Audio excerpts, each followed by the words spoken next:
नमस्कार।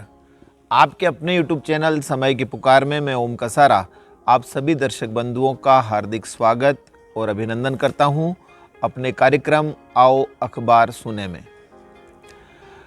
कल पहली बार हमने उसे प्रसारित किया था और मुझे बड़ी खुशी है कि आप सभी ने अपना ढेर सारा प्यार इस कार्यक्रम को दिया है। इसके लिए आप सभी का बहुत बहुत आभार। आज मैं बैठा हूँ होटल नंदिनी में, जो भी हाल ही में कैफ़े अंडर द ट्री बनाया गया है। यहीं पर हूँ पेड़ों की छांव तले और आनंद ले रहा हूँ कॉफ़ी का भी। आइएगा, आप भी आनंद लीजिए। यहाँ पर बीन्स की कॉफ़ी और कई शेक वगैरह ये बहुत ही अच्छे मिलते हैं और ये भी हाल ही में शुरू हुआ ही है। हमारे कार्यक्रम की तरह इसकी भी शुरुआत अभी ताज़ा ही है, तो आप यहाँ पधार के और शांति और सुकून भरे माहौल में इन सब का आनंद ले सकते हैं। तो आइए अब कार्यक्रम की शुरुआत करते हैं एक बहुत ही अच्छी खबर से, जो दैनिक भास्कर में अर्पित शर्मा ने प्रकाशित की है कि नए साल में आम जनता के लिए पहली बार राजभवन के दरवाजे खोल दिए जाएंगे। यहाँ लोगों को राजभवन के साथ संविधान पार्क देखने का मौका भी मिलेगा। स्मार्ट सिटी के बजट से बनाए गए इस पार्क का 3 जनवरी को उद्घाटन हो सकता है। इसके लिए राष्ट्रपति द्रौपदी मुर्मू आ सकती है। उद्घाटन के लिए राजभवन में यूडीएच को भी लिखा है। इसके बाद आमजन, स्टूडेंट आदि के लिए प्रवेश खोला जाएगा। तो ये एक बहुत ही खुशी की बात है। और अगली खबर की ओर मैं बढ़ता हूँ, जो कि हमारे इस देश में जिस ढंग से जो बेरोजगारी बढ़ रही है, तो उसी के ऊपर ये खबर बनाई गई है कि देश में काम करने वाले बढ़ रहे हैं लेकिन नौकरियां नहीं बढ़ रही है।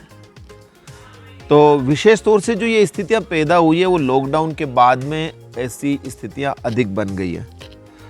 अब आप सुनते तो ये होंगे अक्सर राजनेताओं के मुंह से भी कि भाई बेरोजगारी तो बढ़ रही है, लेकिन उसका समाधान क्या? तो मैंने जैसे कहा था कि भास्कर ने अपने एक्सपर्ट के व्यूज इसके अंदर दिए हैं कि यदि टेक्सटाइल और लेदर इंडस्ट्री जैसे मैन्युफैक्चरिंग सेक्टर को बढ़ावा मिले तो निश्चित रूप से बेरोजगारी का समाधान भी हो सकता है। साथ ही हेल्थ, एजुकेशन जैसे सर्विस सेक्टर में प्राइवेट निवेश को बड़े पैमाने पर प्रोत्साहित किया जाए। वोकेशनल ट्रेनिंग का इकोसिस्टम खड़ा करके भी बड़ी तादाद में रोजगार पैदा किए जा सकते हैं। और सरकार को ऐसी इंडस्ट्री को बढ़ावा देने की ज़रूरत है जहां ज़्यादा लेबर की ज़रूरत होती है। तो ये नकारात्मक के साथ साथ एक सकारात्मक सुझाव भी है कि देश में बेरोजगारी तो बढ़ रही है, लेकिन उसका खात्मा कैसे किया जा सकता है ये भी इसके अंदर बताया गया। और अब मैं बढ़ता हूँ अगली खबर की ओर, जो चीन से है। और चीन में जैसा कि आप सभी को पता ही है कि कोरोना बढ़ रहा है और स्थितियां इतनी विकट हो चुकी है कि वहाँ के जो चिकित्सालय हैं वहाँ पर बेड खाली नहीं मिल रहे, दवाइयाँ भी ख़त्म हो रही है और दुर्भाग्य की बात यह है कि शव रखने की भी वहाँ पर जगह नहीं है। स्थितियाँ ऐसी है कि अमेरिकी रिपोर्ट में दावा किया गया है कि वायरस के मामले हर घंटे में 2 गुने हो रहे हैं।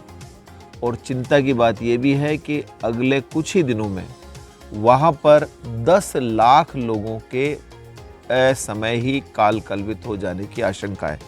तो कोरोना, ये जो कि जीरो कोविड पॉलिसी पर चीन अब तक काम कर रहा था, जैसे ही उन्होंने छूट दी है वहाँ पर आम आदमियों को घुलने मिलने की और घूमने फिरने की, उसके बाद से वहाँ पर हालात जो है वो बहुत ही विकट होते जा रहे हैं, जो कि बहुत ही चिंतादायक बात है। हालांकि कहा यह जा रहा है, दावा ये किया जा रहा है कि भारत में इस बात का इतना खतरा नहीं है, क्योंकि अपने यहाँ पर वैक्सीनेशन हो चुका है काफ़ी हद तक। अब बढ़ते हैं अगली खबर की ओर। आपको ध्यान ही होगा कि भारत जोड़ो यात्रा के दौरान अलवर में दिए गए कांग्रेस अध्यक्ष मल्लिकार्जुन खड़गे के बयान को लेकर मंगलवार को राज्यसभा में जमकर हंगामा हुआ। खड़गे ने सोमवार को कहा था कि कांग्रेस ने स्वतंत्रता संग्राम में योगदान दिया। क्या आपका यानी भाजपा का एक कुत्ता भी देश के लिए मरा था क्या? तो इस बयान से नाराज भाजपा सुबह से संसद में आक्रामक रही और खड़गे से माफी की मांग की। वहीं खड़गे ने माफी से इनकार कर दिया। इसके चलते हंगामा जारी रहा। अब ये जो भास्कर ने इस खबर को जो प्रकाशित किया है वो बेहद ही रोचक ढंग से प्रकाशित किया और इसका जो नाम दिया है, जो हेडिंग दिया है, जो शीर्षक दिया है कि धाप रे कलेश और धापर ही जीमण। यानी संसद में हंगामा तो इस सब चीज़ को लेकर के बरपा रहा, लेकिन साथ ही साथ क्या हुआ कि हंगामे के बाद जो कृषि मंत्री हैं नरेंद्र सिंह तोमर ने मोटे अनाज के व्यंजनों का भोज आयोजित किया था। इस दौरान मेन्यू में राजस्थानी खाने का स्वाद भी था। मेन्यू में बाजरे की रोटी, खिचड़ी, राबड़ी और केक, हल्दी की सब्जी, केरसांगरी, काचरी व ग्वारफली की सब्जी आदि को शामिल किया गया। तो राष्ट्रपति द्रौपदी मुर्मू, उपराष्ट्रपति जगदीप धनखड़, प्रधानमंत्री नरेंद्र मोदी, रक्षा मंत्री राजनाथ सिंह, लोकसभा अध्यक्ष ओम बिरला, केंद्रीय मंत्री कैलाश चौधरी और कांग्रेस अध्यक्ष मल्लिकार्जुन खड़गे ने भी इसका स्वाद लिया। तो संसद के अंदर तो दोनों एक दूसरे से लड़ते झगड़ते करते रहे, लेकिन जब भोजन की जो टेबल थी उस पर सब साथ ही बैठे थे और खड़गे भी वहीं विराजमान थे और धाप के उन्होंने कलेश भी किया और धाप पर ही जीमण का भी आनंद लिया। अब बढ़ते हैं अगली खबर की ओर, जो कि बहुत ही दुखदाई खबर है। और जैसा कि आप सभी को पता है कि जोधपुर में पिछले दिनों जो दुखांतिका हुई थी और गैस सिलेंडर के फटने से एक शादी समारोह के अंदर जो हालात थे वो बहुत ख़राब हो गए थे। कई लोगों की उसमें मृत्यु हो गई, कई लोग घायल हो गए। तो उन घायलों से मिलने के लिए वसुंधरा राजे सिंधिया वहाँ गई थी। जोधपुर ज़िले के शेरगढ़ के भूंगरा गांव में बारात रवानगी के समय गैस सिलेंडर फटने से हुए हादसे को 13 दिन बीत चुके हैं, लेकिन जख्म अभी भी ताज़ा है।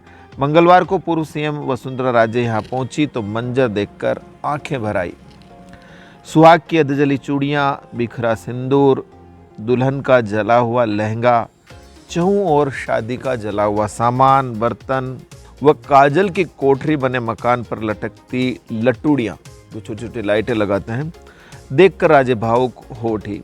राजे ने जब अपनी नज़रें घुमाई तो खून से सनी दीवारें दिखी और तब उनकी आंखों में आंसू थे और उन्होंने कहा कि ऐसा भयानक मंजर देखने मात्र से रूह कांप उठ जाती है, तो उन पर क्या बीती होगी जिन्होंने इसे सहा है। हे ईश्वर, ऐसा कभी ना हो। वास्तव में ईश्वर कभी किसी के साथ में ऐसी दुखांतिका न करे और ऐसे मौके पर राज्य सरकार को भी विशेष तौर से ये सावधानी बरतने की आवश्यकता है कि जहाँ भी शादी समारोह वगैरह हों वहाँ पर अगर गैस सिलेंडर काम में ले जाते हैं तो सुरक्षा के भी पुख्ते इंतज़ाम किए जाएं। इससे संबंधितों को व्यवस्था करनी चाहिए। पूर्व डिप्टी सीएम सचिन पायलट ने भी मंगलवार को भूंगरा गांव का दौरा किया था और वहाँ जाकर के वो पीड़ितों से मिले थे और उन्होंने कहा कि जो राज्य सरकार है उसे जो पीड़ित लोग हैं उनकी मुआवजा राशि उनको बढ़ानी चाहिए। एक अगली खबर महाराष्ट्र से है, अमरावती से। पिछले दिनों आपको ध्यान में होगा कि महाराष्ट्र के अमरावती में फार्मासिस्ट उमेश कोले की हत्या कर दी गई थी। तो इसमें ये एक जांच में सामने आया है कि हत्या करी है तबलीगी जमात ने और उन लोगों ने इसका बहुत पहले से प्रशिक्षण भी लिया और उसके बाद में उनका गर्दन जो है काट करके उन्होंने अलग कर दी थी। अब बढ़ते हैं अपन अगली खबर की ओर, जिसने मेरा ध्यान विशेष तौर से आकर्षित किया है कि राजसमंद जिले की जो सांसद हैं दिया कुमारी, उन्होंने संसद के शीतकालीन सत्र के दौरान पीएम नरेंद्र मोदी से मुलाकात की है और उन्होंने मुलाकात करने के दौरान उनसे आग्रह किया कि राजसमंद लोकसभा क्षेत्र में महाराणा प्रताप से जुड़े सभी स्मारकों को जोड़ते हुए एक नए पर्यटक सर्किट को विकसित किया जाए। ये तो उन्होंने मांग की है और साथ ही सांसद दिया ने मावली मारवाड़ आमान परिवर्तन की नीति आयोग से स्वीकृति के लिए आभार व्यक्त करते हुए मेड़ता पुष्कर एवं रास बिलड़ा रेलवे लाइन को भी स्वीकृत करने का आग्रह किया। तो ये तो हुई उनकी मुलाकात की बात, लेकिन जो प्रश्न उठते हैं, सांसद दिया को आपको ध्यान में होगा कि वो एक ऐसे आकर्षक व्यक्तित्व की धनी हैं, जिन्हें राजस्थान का भावी सीएम भी माना जाता है। ऐसा इसलिए क्योंकि वोट खींचने की क्षमता और भीड़ जुटाने की क्षमता, जैसे कहते हैं कि वसुंधरा राजे सिंधिया में है आज के दौर में भी, वैसे ही जो सांसद दिया कुमारी हैं, ये भी ऐसा कभी न कभी अगर ईश्वर ने इनको मौका दिया या जो पार्टी के पदाधिकारी हैं उन्होंने अगर इनको मौका दिया तो ये वसुंधरा राजे सिंधिया की जगह ले सकती है। ऐसा मेरा व्यक्तिगत मेरा विचार है। अब इसके ऊपर देखते हैं कितना कौन क्या अमल करता है, वो चीज़ का बाद में पता लगेगा। लेकिन अगर चाहें भारतीय जनता पार्टी के पदाधिकारी तो कभी वो इन्हें भी मौका दे सकते हैं। और विशेष तौर से ये बात इसलिए जहन में आती है क्योंकि अभी पिछले दिनों जो राष्ट्रीय अध्यक्ष हैं भारतीय जनता पार्टी के जेपी नड्डा, वो जब जनाक्रोश यात्रा के दौरान राजस्थान आए थे और उन्होंने एक सभा को संबोधित करना चाहा था और किया था, तो उस समय उस सभा में कई कुर्सियां खाली थी जिसे लेकर के वो नाराज़ हुए थे। तो आज की तारीख में तो ये कहने में कोई अतिशयोक्ति नहीं है कि वसुंधरा राजे सिंधिया में वो ताकत है जो वो भीड़ को आकर्षित कर सकती है और भीड़ जुटा सकती है सभाओं के अंदर। भारतीय जनता पार्टी के जो दूसरे नेता हैं राजस्थान के, उनमें मुझे ऐसा फिलहाल मादा नहीं दिखता, चाहे वो कोई सतीश पूनिया हो, चाहे गुलाब चंद कटारिया हो या कोई भी हो। तो ऐसे में अगर दिया कुमारी को चांस दिया जाए तो शायद मामला बैठ सकता है। और कहते भी हैं कि भारतीय जनता पार्टी के कुछ लोग ये चाहते भी हैं, या जो पिछली बार के जो कार्यकाल में वसुंधरा राजे कार्यकाल में जैसी परिस्थितियां बनी तो उनका विकल्प खोजते भी हैं भारतीय जनता पार्टी वाले, लेकिन अभी तक शायद उनको मिल नहीं पाया। अब देखो दिया कुमारी पर वो भाग्य अपना आजमाते हैं या नहीं। अब अगली खबर जो है वो अजमेर पुष्कर से है, जहाँ के 250 रिसोर्ट में आगामी नव वर्ष के स्वागत की तैयारियां जोर शोर से चल रही है। और जैसा कि आपको ध्यान ही है कि कोरोना काल के 2 साल बाद इस बार नए साल का जश्न अपने पूरे शबाब पर है। बड़े होटल रिसोर्ट में ज़्यादातर ऐसे हैं जहां पर इस बार मेहमानों की सेहत पर विशेष फोकस है। इसी तरह न्यू ईयर पार्टी प्लान की गई है। यहाँ धूम धड़ाका ही नहीं बल्कि लाइट म्यूज़िक और लाइट फूड के साथ पार्टी आयोजित की जाएगी। और नए साल की शाम को रंगीन बनाने के लिए अजमेर पुष्कर के 250 से ज़्यादा रेस्तरां, होटल, रिसोर्ट और क्लबों में खासी तैयारियां की जा रही है, जहां पर 3,000 रुपये से लेकर 70,000 रुपये तक के तरह तरह के न्यू ईयर पैकेज उपलब्ध हैं। तो आप भी अगर चाहें अपना नववर्ष मनाना धूम धड़ाके से, तो आप जा सकते हैं और आनंद ले सकते हैं पुष्कर के रिसोर्ट का। अब जो अगली खबर है वो दैनिक भास्कर के एडिटोरियल पेज से है और उसमें ये चीज़ बताई गई है कि रूस युआन की जकड़ में आ गया।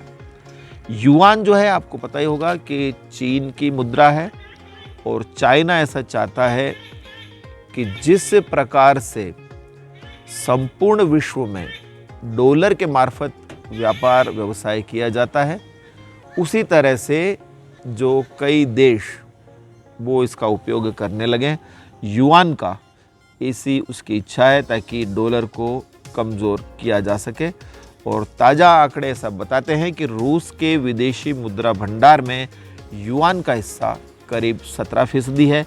तो इसी तरह से पाकिस्तान है और सऊदी अरब है, ईरान है, ये भी युआन के मार्फत अब अपना व्यापार व्यवसाय करने लगे हैं।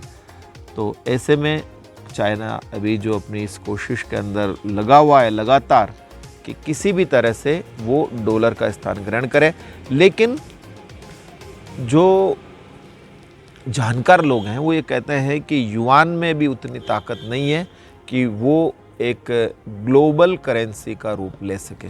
देखते हैं आने वाले समय में क्या होता है।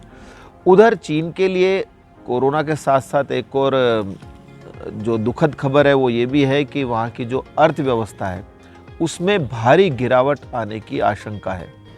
और भारत के लिहाज से बहुत ही अच्छा समाचार है कि नए साल में 10 लाख रुपए से लेकर के और 60 लाख रुपए तक की इलेक्ट्रिक कारें जो है वो लॉन्च होगी। और आपको पता ही है कि 3 साल में 5,20,000 इलेक्ट्रॉनिक व्हीकल अब तक भारत के बाज़ार में बिक चुके हैं। और ये जो देश में इलेक्ट्रिक व्हीकल यानी ईवी का चलन तेज़ी से बढ़ रहा है, उसका पीछे जो कारण है वो पेट्रोल और डीजल महंगा होना और ईवी पर सरकारी सब्सिडी इसकी सबसे बड़ी वजह है। और भारी उद्योग मंत्रालय के मुताबिक आने वाले समय में हर आम आदमी का इलेक्ट्रिक व्हीकल के प्रति आकर्षण बढ़ेगा। और जब इलेक्ट्रिक व्हीकल के प्रति आकर्षण बढ़ेगा तो हमारी पेट्रोल और डीजल पर निर्भरता कम होगी। और पेट्रोल और डीजल पर जब निर्भरता कम होगी तो हमारी जो अरबों रुपए की विदेशी मुद्रा पेट्रोल और डीजल खरीदने के लिए हर साल बाहर चले जाती है, उससे निश्चित रूप से उसके अंदर बचत होगी। और आम आदमी के लिए भी, जो कि उनका भी बजट है, वो भी उससे सुधरेगा अगर वो इलेक्ट्रिक व्हीकल काम में लेते हैं। मैं अपना स्वयं का उदाहरण दूं तो मैं एक बाइक है मेरे पास भी, इलेक्ट्रिक बाइक, लगभग 1 वर्ष हो चुका है। 1 वर्ष के अंदर उसमें 1 रुपए का भी कोई खर्च नहीं आया। सिर्फ आप ये देखिए कि मुझे केवल उसको जो चार्ज करना पड़ता है, रात को मैं चार्ज कर लेता हूँ और अगले दिन वो गाड़ी लगभग 60-70 किलोमीटर चल जाती है। जबकि आवश्यकता मुझे शहर के अंदर अगर चाहूँ भी तो 10-20 किलोमीटर से ज़्यादा नहीं होती। इसलिए पेट्रोल की मैंने खूब बचत की है और ईश्वर ने चाहा तो अगले 2.5-3 साल के अंदर वो गाड़ी फ्री हो जाएगी। इसलिए मैं आप सभी को भी यही राय और एक सुझाव देता हूँ कि जैसे भी अगर संभव हो तो कम से कम अपने घर के अंदर एक इलेक्ट्रिक बाइक जरूर खरीद करके रखें। अब आइए हम दृष्टि डालते हैं थोड़ा सा खेल समाचारों पर। हाल ही में जो फीफा वर्ल्ड कप आयोजित किया गया था, उसमें अच्छा प्रदर्शन करने वाले जो खिलाड़ी थे, विशेष करके जो युवा खिलाड़ी हैं, उनके ऊपर धन की बारिश कुछ ही दिनों में होने वाली है। ऐसा इसलिए क्योंकि कई जो क्लब हैं, वो क्लब उनको एक एक खिलाड़ी को 700 करोड़ से लेकर के और 800 करोड़ रुपए तक के ऑफर दे रहे हैं। और ये 700 से 800 करोड़ रुपए कम नहीं होते, लेकिन खिलाड़ियों को भी देखिए, खिलाड़ी जो है वो ये चाह रहे हैं कि उन्हें कम से कम, कई खिलाड़ी अलग अलग जो हैं वो, उसमें एक एंजो फर्नांडिस जो हैं अर्जेंटीना के मिडफील्डर, उनको यूँ 791 करोड़ खर्च उनके ऊपर करने के लिए क्लब तैयार है। लेकिन उनकी जो मांग है वो है 1055 करोड़ रुपए की। अब देखते हैं जो 2, 4, 5, 7 ऐसे अच्छे खिलाड़ी हैं, उनके लिए आने वाला जो समय है वो धन वर्षा के लिहाज से कैसा होता है। अगली खबर है वो क्रिकेट से संबंधित है और उसमें जो इंग्लैंड ने जो अपना अंतिम टेस्ट मुकाबला था उसमें पाकिस्तान को 8 विकेट से हरा दिया और 0-3 से सीरीज जीत ली। तो जब से पाकिस्तान 1961 से क्रिकेट खेल रहा है, उसके बाद ऐसा पहली बार हुआ है जब उसे अपने घरेलू मैदान पर पहली बार क्लीन स्वीप का सामना करना पड़ा है। और स्टोक्स की कप्तानी में इंग्लैंड ने 22 साल बाद सीरीज जीती है। तो ये तो थे खेल के समाचार। और अब अगला एक जो समाचार है वो अमेरिका से संबंधित है, जहाँ के पूर्व राष्ट्रपति डोनाल्ड ट्रंप, वो लगातार मुसीबतें उनके लिए बढ़ती जा रही है। और कैपिटल हिंसा मामले की जांच कर रही कांग्रेस कमेटी ने ट्रंप को उसका जिम्मेदार ठहराया है। यह हिंसा 6 जनवरी 2021 को राष्ट्रपति की शपथ से पहले हुई थी। तब ट्रंप के हजारों समर्थक संसद भवन में घुस आए थे और तोड़फोड़ और आगजनी की थी। एक खबर और पाकिस्तान से संबंधित यहाँ मुझे नज़र आ रही है, जहाँ पर बिजली संकट के चलते बाजार रात 8 बजे बाद बंद कर दिए जाएंगे। और पाकिस्तान की जो परेशानियां हैं वो लगातार बढ़ती जा रही हैं, वो भी कम होने का नाम नहीं ले रही। वहाँ पर राजनीतिक संकट भी गिराया हुआ है। इमरान खान ने नाक में दम कर रखा है जो सत्तारूढ़ सरकार है उसके। क्रिकेट का मैंने आपको बताया था कि 1961 से अब तक वो खेल रहे हैं और पहली बार क्लीन स्वीप हुआ है घरेलू मैदान में, बुरी तरह से उनकी हार हुई है। और इसी प्रकार से अब जो नया संकट उनके यहाँ पर खड़ा हो गया है वो तहरीके तालिबान पाकिस्तान ने भी उनके नाक में दम करके रखा है। और हाल ही में उन्होंने कुछ 33-34 लोगों को बंधक भी बना लिया था और फिर उसके बाद में कई सैनिकों ने बड़ी मुश्किल से उस जगह को खाली कराया। तो आतंकवाद की घटनाएं भी वहाँ पर लगातार बढ़ रही है, वो भी एक खतरा है। तो कुल मिलाकर के एक फेल्योर स्टेट हम पाकिस्तान को कह सकते हैं, जहाँ पर किसी भी तरह की शांति नहीं है। तो दैनिक भास्कर का ये जो आज का मामला है वो यहीं पर अपन समाप्त करते हैं और अब थोड़ा सा देख लेते हैं राजस्थान पत्रिका को। राजस्थान पत्रिका में जो एक बहुत ही दुखद खबर जो छपी है वो ये है कि जो राजस्थान के बूंदी की एक युवती नवी मुंबई में उसकी हत्या कर दी गई है और उसकी जो हत्या की है वो उसी के मित्र, उसका जो नाम है रियाज, उस रियाज ने उसकी हत्या की है। बूंदी शहर के बिबनवा रोड स्थित दयानंद कॉलोनी में रहने वाली युवती की नवी मुंबई में हत्या कर शव पनवेल धामनी गांव ब्रिज से नीचे लटकाने का मामला सामने आया है। मृतका नवी मुंबई के कोपर खेरण इलाके के एक होटल में वेटर का काम करती थी और जो मृतका के दोस्त हैं उन्हीं पर हत्या का आरोप लगा है। तो दयानंद कॉलोनी निवासी उर्वी वैष्णव के साथ उसके भाई पारस और आरुष भी रहते थे। तो पारस के अनुसार 14 दिसंबर को नेरुल पुलिस स्टेशन से में उसकी गुमशुदगी की रिपोर्ट दर्ज करवाई थी। और जो इस पूरी घटना के अंदर दुखद बात यह है कि जो पारस को भी ये पता था कि रियाज से उर्वी की दोस्ती है और उसके जो भाई, दोनों जो भाई थे वो ये जानते थे कि उर्वी अपने मित्र रियाज के साथ गाड़ी में घूमती है, प्रतिदिन उनका मिलना जुलना होता है, लेकिन फिर भी उनके भाइयों ने कभी उसको रोकने का कोई प्रयास नहीं किया। जबकि श्रद्धा जैसी घटना देख चुके हैं और वही उनको पता है कि कैसे 35 टुकड़े करके उनको मारा किया गया था। तो उसके बावजूद रियाज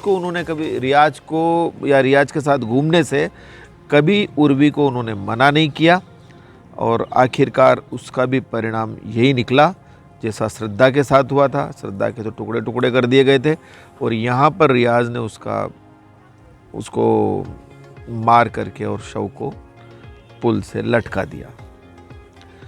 अब एक और जो क्राइम की खबर है, वैसे अपन देख ही रहे हैं कि राजस्थान में पिछले कई दिनों से जो दुष्कर्म की घटना है वो लगातार बढ़ती जा रही है। तो अभी जयपुर के जो मुहाना थाने इलाके में एक 35 वर्षीय एक महिला है, उससे भी गैंगरेप का मामला सामने आया है और ये भी बड़ा दर्दनाक है। इसकी मैं ज़्यादा वर्णन मैं करना नहीं चाहता, लेकिन राज्य सरकार से और पुलिस से इनसे अनुरोध ज़रूर करना चाहता हूँ कि कैसे भी करके, और जो दुष्कर्म के मामले अपराध की वैसे तो सारी घटनाएं रुकनी चाहिए, पर इन दुष्कर्म के मामलों पर अंकुश लगाने के लिए विशेष प्रयास किए जाने की आवश्यकता है। और अगली खबर है ये अंतरिक्ष की हलचल से संबंधित है, जहाँ पर खगोलविदों का दावा है कि जो अपना सूर्य है इससे एक ग्रह प्रलयकारी टक्कर की ओर बढ़ रहा है और खगोलविदों ने इस ग्रह की जो पहचान की है उसका उन्होंने नाम दिया है केपलर 1658b नाम का ये ग्रह।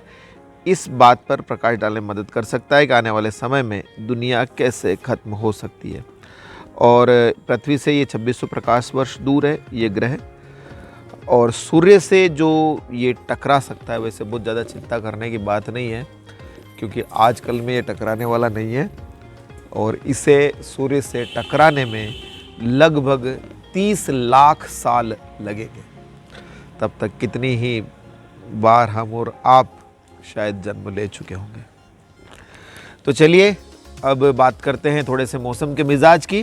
तो राजस्थान में अब मौसम का मिजाज वो बदलता नज़र आ रहा है और 23 दिसंबर से शीतलहर के आसार हैं और उस दरमियान कोहरा भी कहर ढाएगा। अब मुझे एक खबर और नज़र आ रही है जो इस एक कलयुगी अध्यापक से संबंधित है, और उसमें उस राजस्थान तकनीक जो कोटा में राजस्थान तकनीकी विश्वविद्यालय है RTU, वहाँ के एक एसोसिएट प्रोफेसर ने छात्रा को अच्छे नंबरों से पास करवाने की एवज़ में इज्जत मांग ली है। तो ये बहुत ही शर्मनाक बात है।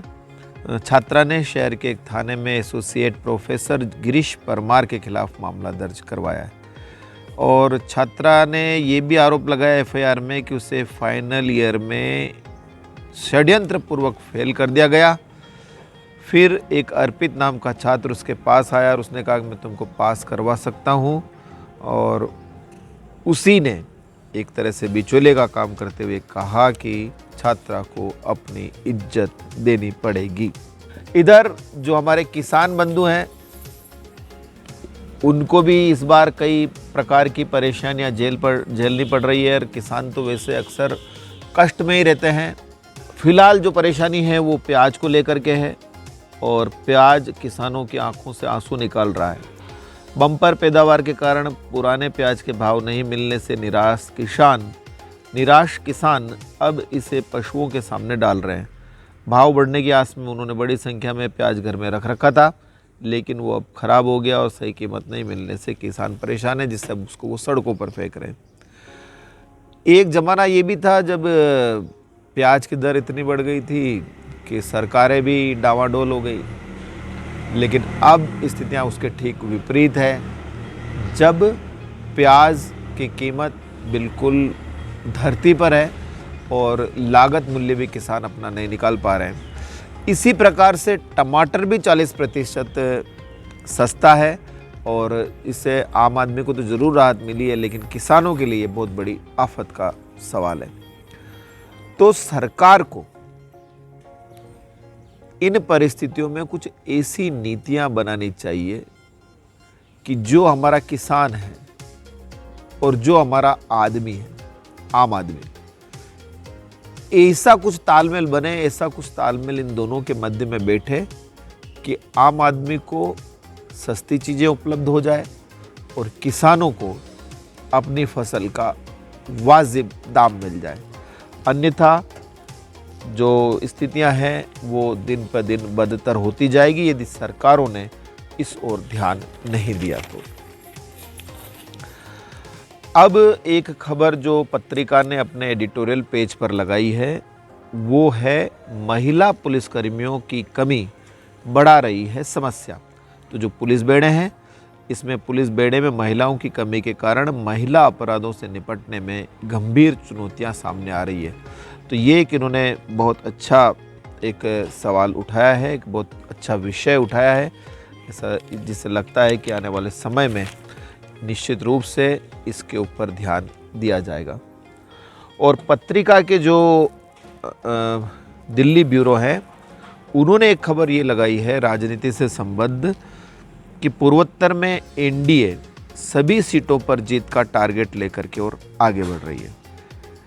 तो इससे निश्चित रूप से 2024 में वो ये चाहते हैं कि क्लीन स्वीप करें, ताकि और कुल 25 वहाँ की लोकसभा सीटें हैं, तो जो दूसरे अगर राज्यों में अगर नुकसान होता है भारतीय जनता पार्टी को, तो उसकी भरपाई पूर्वोत्तर से की जा सके। इधर जो जैन पंथ है, जैन समाज है, उनके लिए एक अच्छी राहत की खबर है कि केंद्रीय मंत्री व पर्यटन मंत्री ने जवाब दिया है कि सम्मेद शिखर के बारे में वो झारखंड सरकार से बात कर रहे हैं।